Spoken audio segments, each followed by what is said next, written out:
Welcome back to my channel, everyone.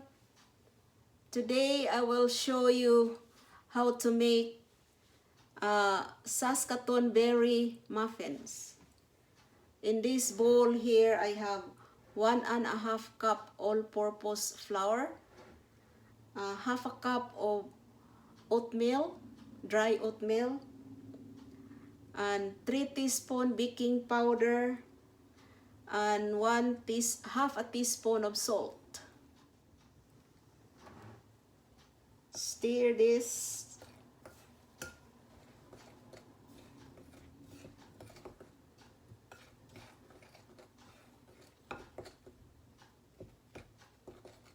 And set it aside.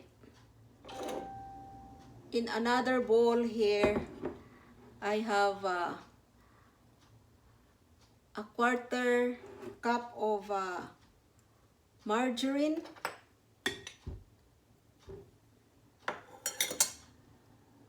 and half a cup of white sugar. I'll beat this sugar and margarine.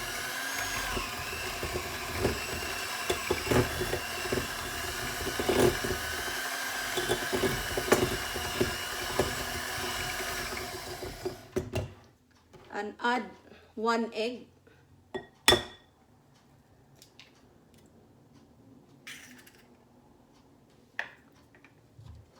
And 1 teaspoon of vanilla.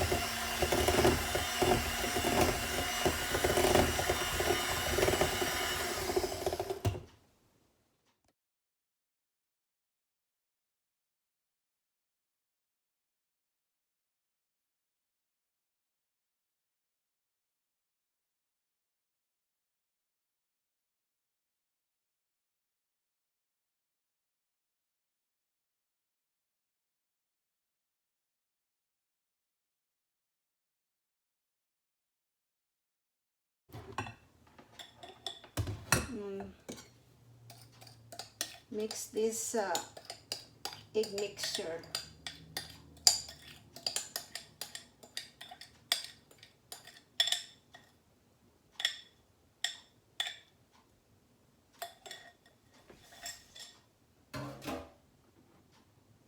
And a 3/4 cup of milk.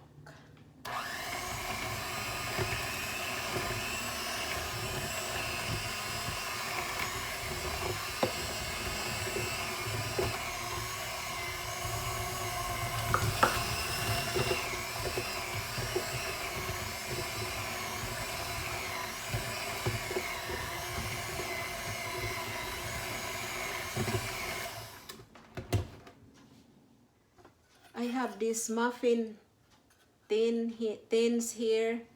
I fill this up butter for 3/4 cup full. I have to put these muffin cups so that it won't stick into the muffin tins.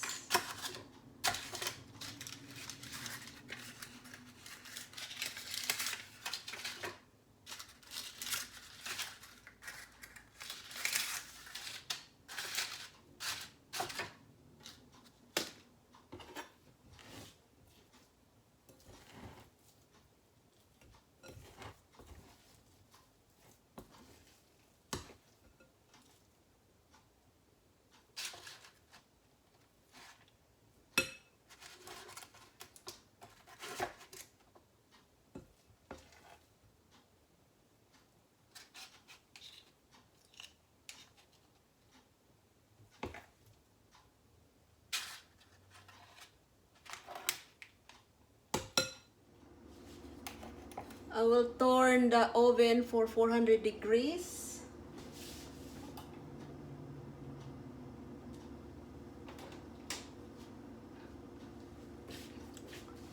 And it will cook for about 25 minutes.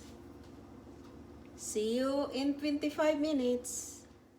Let's check the Saskatoon berry muffins. Oh, look at that.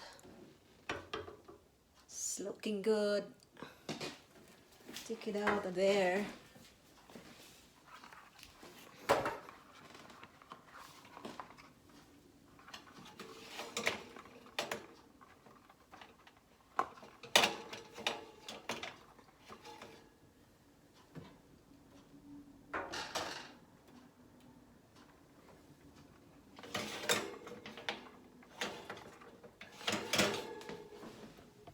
Leave it that one there for now.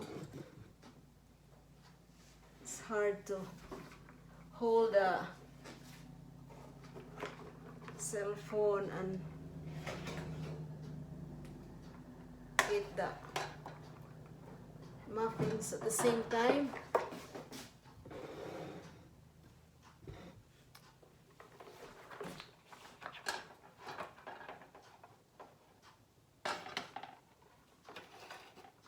Where's my Saskatoon berry muffins?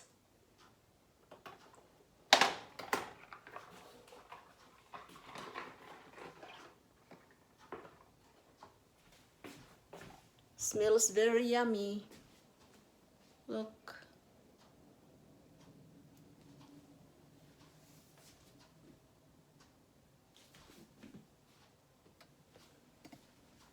Thank you guys for watching my video.